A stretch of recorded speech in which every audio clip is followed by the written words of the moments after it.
Bienvenido a un caso más de Episodios Nocturnos. La niña que a los 11 años estranguló a dos pequeños por la emoción de matar y hoy vive con identidad protegida.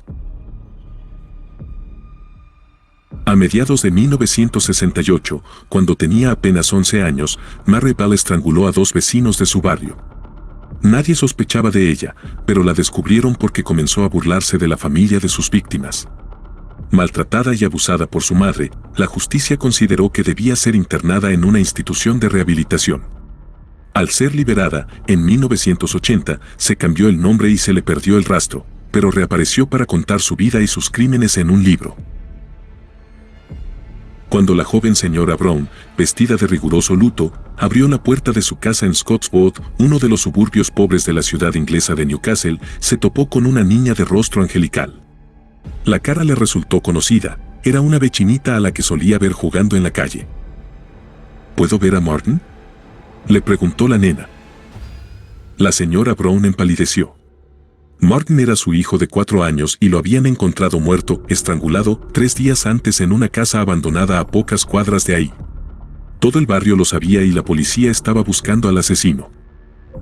¿No sabes que Martin está muerto?, le respondió apenas pudo articular palabra la señora Brown a la nena. La nena no se sorprendió en absoluto. Ya sé que está muerto. Lo quería ver en su ataúd, contestó. Si se hubiese tratado de una adulta, diría después la atribulada señora Brown, la habría insultado y, de inmediato, avisado a la policía, pero era apenas una nena.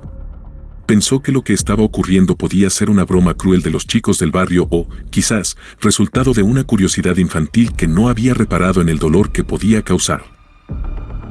Eso lo pensó después, porque en ese momento, al escuchar la respuesta de la nena, solo atinó a cerrar la puerta. La señora Brown no imaginó ni por un instante que Mary Bell, la nena de 11 años que había llamado a su puerta, era la asesina de su adorado Martin. Martin, desaparecido y muerto. Martin Brown, de apenas 4 años, había desaparecido la tarde del viernes 24 de mayo de 1968.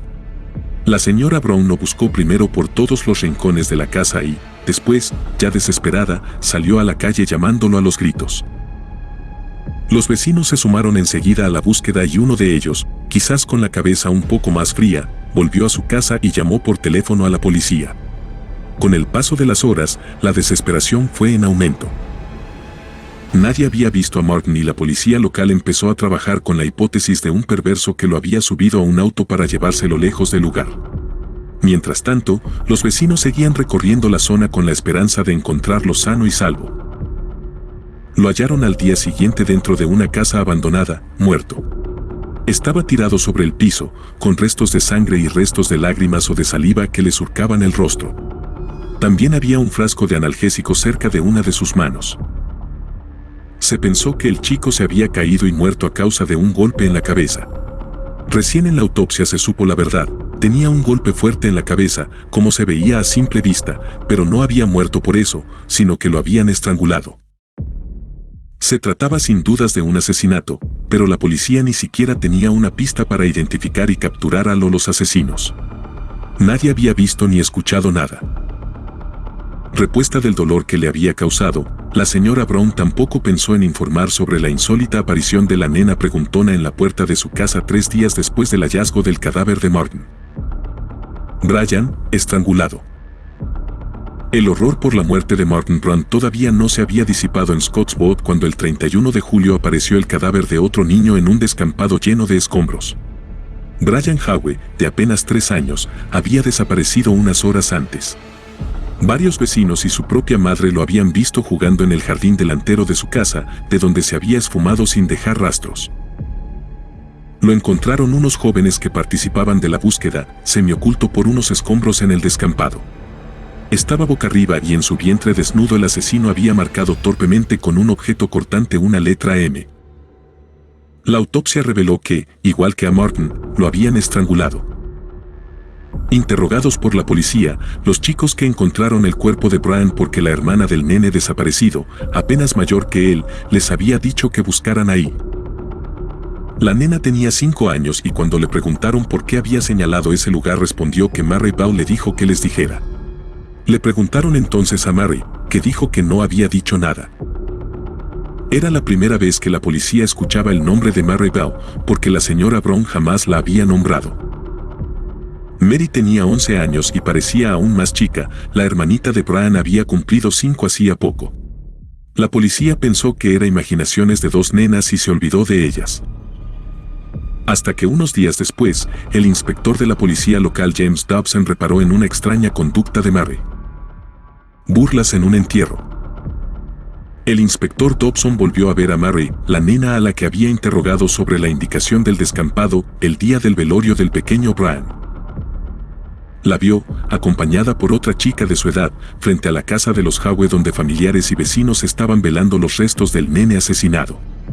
Le llamó la atención la actitud de las dos chicas. Cuchicheaban entre ellas, se reían y se burlaban de las personas que llegaban a la casa para dar el sentido pésame. Dobson intuyó que ahí había algo más que una falta de respeto infantil y decidió llevarlas a la comisaría para interrogarlas. Mary Bell estaba de pie frente a la casa de los Howe cuando sacaron el ataúd. Yo estaba, por supuesto, observándola. Y fue cuando la vi allí que supe que no me atrevía a arriesgarme un día más. Estaba allí, riendo y frotándose las manos. Pensé, Dios mío, tengo que arrestarla, contó Dobson después. En la comisaría, la separó en dos celdas y escuchó cómo, de pronto, se empezaron a insultar entre ellas a los gritos. La otra chica, de 13 años, se llamaba Norma Bell y, aunque llevaba el mismo apellido, no tenía parentesco con Mary. Solo eran amigos, le dijo a Dobson cuando el inspector le preguntó, y acto seguido confesó. Le contó que vieron a Brian jugando en la calle y lo convencieron para que fuera con ellas a jugar al descampado y que allí Mary le tapó la nariz con sus dedos y después lo estranguló. Trató de echarle todo el fardo a Mary, asegurando que ella solo había mirado. Mary fue mucho más dura y fría que Norma frente al interrogatorio. Al principio negó todo, pero se enredó al decir que Brian tenía el vientre marcado con una letra hecha con una tijera, un dato que la policía no había revelado. Puesta frente a la evidencia, confesó, le apreté el pescuezo y me arrodillé sobre sus pulmones, así es como lo maté, le dijo a Dobson. ¿Por qué lo hiciste?, le preguntó el detective. Por el placer y la emoción de matar, respondió. La niña psicópata. El frío y despiadado accionar de una nena de apenas 11 años causó conmoción, a la vez que llevó sus crímenes a las portadas de los medios británicos, donde se la comenzó a llamar la niña psicópata. La historia de Bell fue investigada y contada a fondo. Nacida en Newcastle el 26 de mayo de 1957, era hija de una trabajadora sexual de 17 años que la dejaba prácticamente abandonada cada vez que debía viajar por trabajo a Glasgow.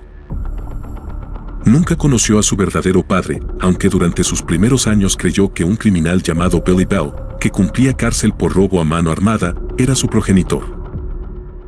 Era objeto permanente de maltratos de su madre y, según relató después, desde los 4 años fue abusada sexualmente por hombres a los que la ofrecía.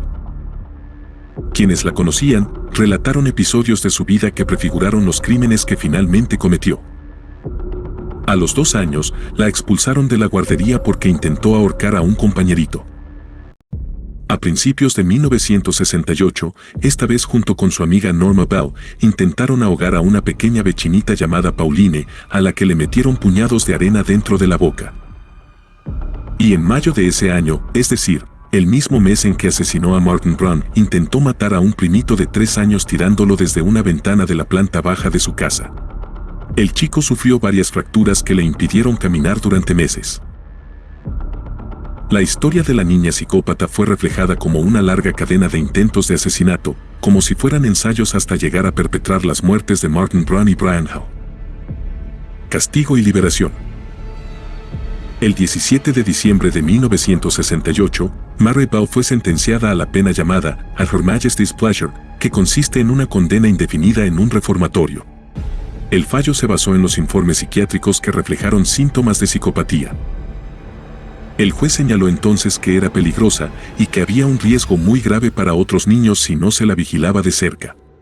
Tengo poder para ordenar una pena de prisión y me parece que ningún otro método para tratar con ella en las circunstancias es adecuado, añadió el magistrado.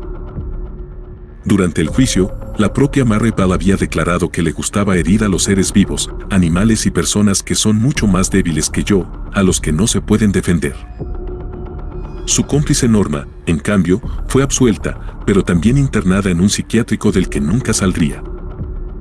La niña psicópata fue internada en una escuela reformatorio en Lancashire. Luego pasó por otros centros similares. El mundo se había olvidado de ella en 1977, cuando con 20 años volvió a salir en las tapas de los diarios por escaparse con otra chica de la prisión de baja seguridad de Moor Court para pasar la noche con dos jóvenes. Fue liberada en 1980 debido a informes psiquiátricos favorables que señalaban que ya no significaba un peligro para la sociedad. Perseguida por su pasado. Antes de salir en libertad, Mary conoció a un hombre casado, entabló una relación y quedó embarazada. Se enfrentó entonces a un dilema: tener o no tener el bebé. No quería tener un hijo de una relación sin futuro, pero a la vez, para ella, eso significaba volver a matar. Lo primero que haría, luego de 12 años en prisión por matar a dos bebés, era matar al mío propio, contaría después. Finalmente decidió abortar. Al salir, tuvo varios trabajos, incluso en un comedor infantil, formó otra pareja que tampoco duraría y volvió a quedar embarazada. Por una increíble casualidad, su hija nació el 25 de mayo de 1984, exactamente 16 años después del día en que cometió su primer asesinato. A su hija, a la que llamó Mary, decidió ocultarle su pasado, pero comprobó muy pronto que, a medida que la niña creciera, eso iba a ser muy difícil. Cada vez que descubrían quién era, debía irse porque sus vecinos y los medios le hacían la vida imposible. En una ocasión, incluso, al saber quién eran los padres del colegio al que iba su hija, exigieron que la echaran.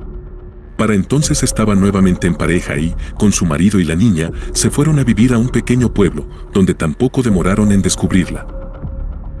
Corría 1993 y los medios británicos estaban dando una enorme cobertura al asesinato de James Bulger, un niño de 2 años asesinado por dos chicos de apenas 10. El nombre de Mary y la truculenta historia de sus crímenes volvieron a ser noticia, relatados como un antecedente que no se podía olvidar. Volvió a esconderse del mundo, pero la vida se le hacía imposible. Ni siquiera podía trabajar. Un libro, El escándalo y el anonimato.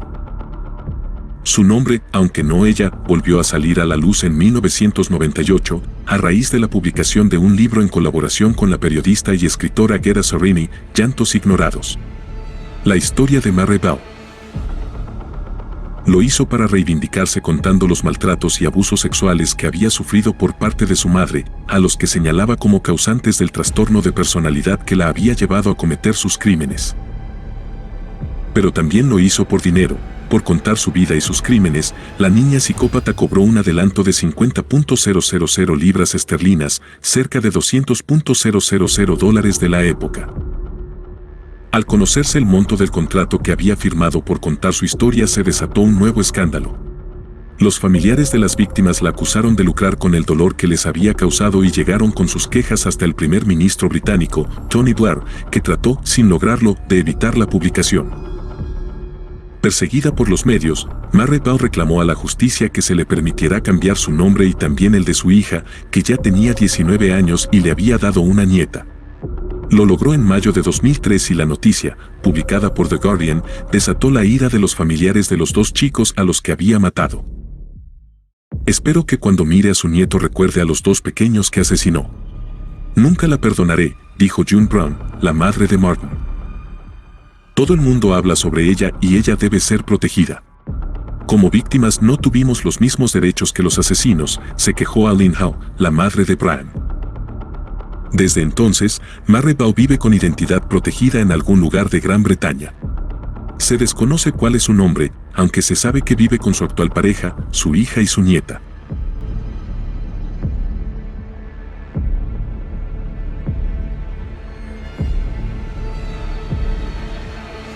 Muchas gracias por mirar el video, un saludo y nos vemos hasta el próximo episodio en el canal.